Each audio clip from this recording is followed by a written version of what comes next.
Hi guys, welcome back to my channel. This is Ness in this kitchen, and if you're joining us for the first time, no, bienvenue, and please don't forget to hit the subscription button so you don't miss any of our future videos. So today we'll be looking at how to prepare afang soup, which is a very simple meal to make. And so the ingredients we used are our oil, our butch cornet or fresh pepper, our stockfish and our dried fish, our okaza leaves or afang leaf, our crayfish in the yellow container, our cow meat and our cow skin, also known as pomo, and our isam, also called periwinkle in English. For this periwinkle, you have to be extra careful because it's usually very sandy and dirty, so you have to wash it very well to eliminate every trace of sand. Otherwise, when you're sucking the periwinkle, you'll be sucking sand, which is like yuck. And then of course people will say, why go through the stress? I mean, the taste of sucking the periwinkle out of the shell tastes different, and I think it's even more nutritious from what I heard, but I stand to be corrected anyway. So make sure you wash it properly before putting inside your soup. And of course we have our water leaf, and then some other things that are not here, like our nut seasoning cube, our salt and our onions. So we'll dive straight into the business. We'll start by washing our meat thoroughly and then cooking it.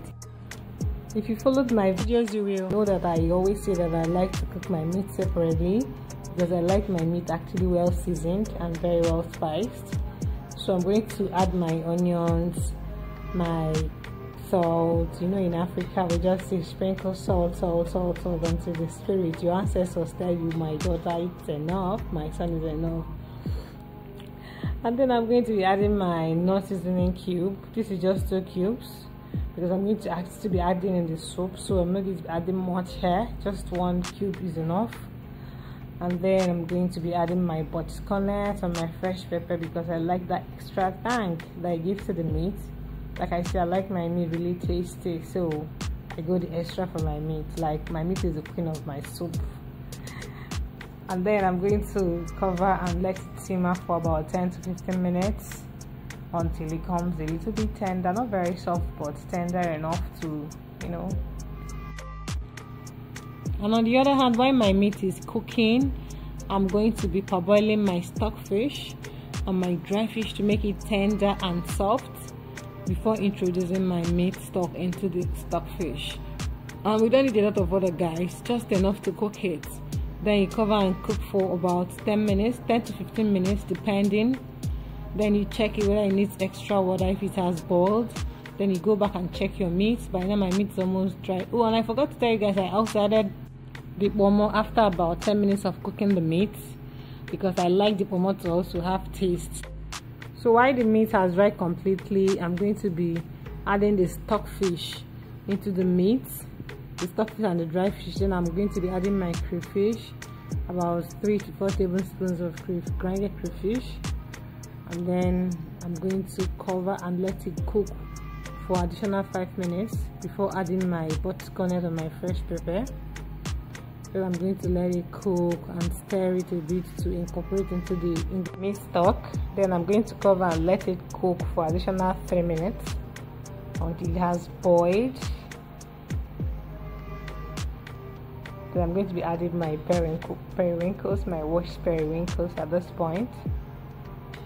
Guys, remember, make sure it's thoroughly washed. You don't want to be sucking out sand. Trust me, it will make you not to enjoy the periwinkles. So take your time and wash it with salt and enough water to remove every atom of sand. Then stir it into the soup and then cover and let it cook for another 3 to 5 minutes.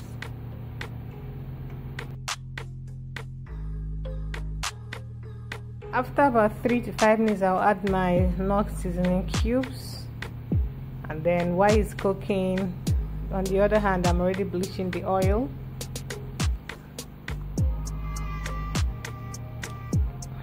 Then allow it to bleach, then pour in your water leaf and then stir it. Please make sure you wash your water leaf very well to make sure there is no atom of sand on it. I'm going to be stirring it in the oil until the oil dries, the water in the water leaves completely. Once it's very dry, I'm going to cover it to make sure that the water goes out, because we don't want excess water. Once it's completely dried out, I'm going to be introducing the meat stock, which is still boiling on the other hand, with the meat stock with the stockfish. I'm going to be pouring it into the already fried water leaf, then give it a good stir. Oh, look at this beauty. I mean, you should totally try out this recipe and let me know when you do try it out. In case you've not tried this my method, you should try it out. Then you're going to give it a good stir, incorporate everything, then you give it a good shaking up, everything come together, all the bones and the flesh and the shells, they're going to come together. Then you're going to cover it and cook it for another 3 minutes. Then you're going to be adding your afang or your kazi leaves. So guys, there was a technical error here, so I wasn't able to show that part. But then bear in mind that adding your kazi leaves or your afang leaf comes next. After you must have cooked for 3 minutes, then you give a good stir. If you look at it, you see that the water is almost completely dried. It doesn't have to be very dry. You need to have a little bit of water, so you can see. Just give it a good stir, cook it for another 2 minutes, and wow, your afang soup is ready. Very delicious with your periwinkle and all the flesh and all the bones. So your afang is ready, and it can be eaten with anything: your semo, your gari, your fufu, your wheat, your amala, whatever it is that you want to combine it with. So it can see it's very simple to make. Please try and change your meal today, change your soup rather. And if you like this video, please give us a thumbs up, like, comment and share to your friends. Thank you for stopping by. See you next time. Bye.